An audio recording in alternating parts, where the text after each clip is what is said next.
Market Movers pekan kedua bulan Mei 2020. Pelonggaran lockdown yang menggerakkan kembali perekonomian di beberapa negara dan melambatnya laju penambahan orang yang terjangkit virus COVID-19 akan menjadi sentimen positif di pekan ini. Senin, 11 Mei, pagi hari pukul 8 waktu Indonesia Barat, perusahaan keuangan ANZ akan merilis survei tingkat keyakinan pebisnis terhadap outlook ekonomi Selandia Baru selama 12 bulan ke depan. Survei yang lebih bagus dari prediksi bisa mendorong penguatan NZD-USD.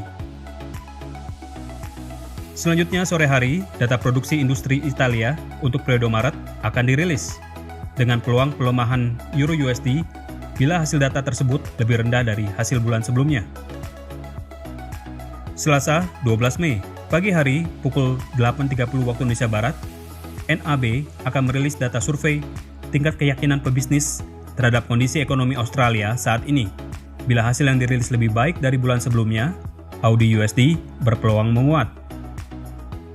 Di saat yang sama, Tiongkok akan melaporkan data indeks harga konsumen atau CPI year on year untuk bulan April, yang diekspektasikan menguat dari bulan sebelumnya. Bila hasilnya lebih baik dari ekspektasi, pasangan mata uang AUD-USD juga berpotensi menguat. Malam harinya, pukul 19.30 waktu Indonesia Barat, giliran Amerika Serikat yang akan merilis laporan data indeks harga konsumen untuk periode April. Data yang menjadi salah satu tolak ukur pertumbuhan ekonomi ini adalah salah satu data penting Amerika Serikat yang dinantikan pasar. Bila data dirilis lebih buruk dari ekspektasi, dolar Amerika Serikat berpeluang melemah dan mendukung penguatan harga emas serta mata uang lainnya terhadap dolar Amerika Serikat. Rabu, 13 Mei. Pagi hari pukul 8.30 waktu Indonesia Barat, Australia akan merilis data indeks upah buruh periode kuartal pertama. Bila hasilnya lebih baik dari ekspektasi, AUD-USD berpotensi menguat. Selanjutnya pukul 9 waktu Indonesia Barat, Bank Sentral Selandia Baru akan mengumumkan kebijakan suku bunga dan kebijakan moneter lainnya yang baru di tengah kondisi ekonomi yang membutuhkan stimulus karena wabah. Pengumuman ini akan dilanjutkan dengan konferensi pers. Bila Bank Sentral tidak memangkas suku bunganya dan pernyataannya optimis, pasangan mata uang NZD-USD bisa menguat. Siang harinya, kumpulan data dari negara Inggris akan menjadi peluang penggerak GBP-USD. Dengan data GDP kuartal pertama dan data manufacturing production untuk bulan Maret akan dirilis. GBP-USD berpeluang melemah bila data-data tersebut lebih buruk dari prediksi. Selanjutnya, di malam hari, Amerika Serikat akan merilis data indeks harga produsen untuk periode April yang berpeluang mendukung penguatan harga emas dan mata uang lainnya terhadap dolar Amerika Serikat bila hasil yang dirilis lebih buruk dari ekspektasi. Tidak ketinggalan, laporan cadangan minyak mentah Amerika Serikat versi EIA yang akan menutup data hari ini. Harga minyak mentah WTI berpotensi turun bila tingkat cadangan minyak mentah di Amerika Serikat meningkat dari pekan sebelumnya. Kamis, 14 Mei, pagi hari pukul 8.30 waktu Indonesia Barat, Australia akan merilis data-data tenaga kerjanya seperti data employment change atau penambahan jumlah pekerja dan data tingkat pengangguran untuk bulan April. Bila hasilnya jauh memburuk melebihi prediksi, AUD-USD bisa tertekan melemah.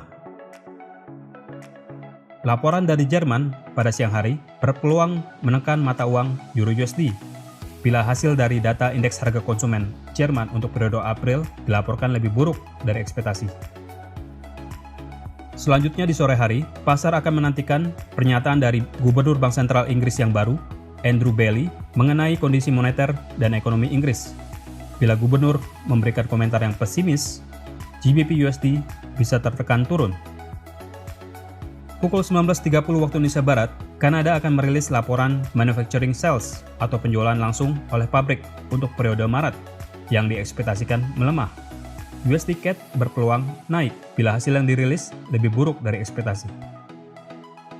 Pada jam yang sama, laporan mingguan klaim tunjangan pengangguran Amerika Serikat juga akan dirilis. Dolar Amerika Serikat berpeluang menguat bila hasilnya lebih rendah dari ekspektasi, dan ini berpeluang menekan turun harga emas. Selanjutnya, konferensi pers dari Gubernur Bank Sentral Kanada, Stephen Poloz, yang membahas kondisi sistem finansial negara Kanada akan berpeluang melemahkan dolar Kanada bila pernyataannya dovish atau pesimis. Jumat, 15 Mei, pukul 9 pagi waktu Indonesia Barat, Data produksi industri periode April dari Tiongkok berpeluang menekan nilai tukar AUD/USD bila hasil yang dirilis lebih buruk dari ekspektasi, karena ini berpotensi menekan daya beli Tiongkok sebagai konsumen utama dari produk-produk pertambangan Australia. Siang harinya, Jerman akan merilis data GDP kuartal pertamanya. Bila hasil yang dilaporkan negatif atau lebih buruk dari periode sebelumnya, ini berpeluang menekan turun Euro/USD. Pukul 4 sore waktu Indonesia Barat, tidak ketinggalan, Uni Eropa akan merilis laporan awal GDP kuartal pertamanya. Bila laporan tersebut lebih baik dari ekspektasi atau lebih tinggi dari periode sebelumnya, Euro/USD berpeluang naik dan sebaliknya. Pukul 19.30 waktu Indonesia Barat, laporan penjualan retail Amerika Serikat untuk periode April diekspektasikan lebih buruk dari periode sebelumnya. Bila hasil yang dirilis lebih buruk dari ekspektasi, maka harga emas dan mata uang lainnya berpeluang menguat terhadap dolar Amerika Serikat.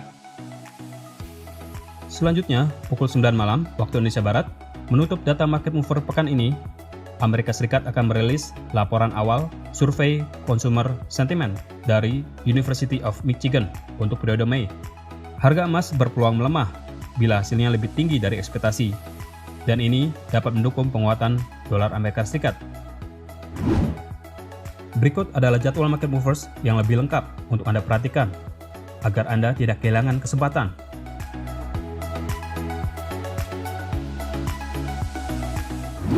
Segera manfaatkan peluang tradingnya. Untuk informasi lebih lanjut, silakan hubungi kontak person Anda di MEFX. Terima kasih dan sukses untuk trading Anda.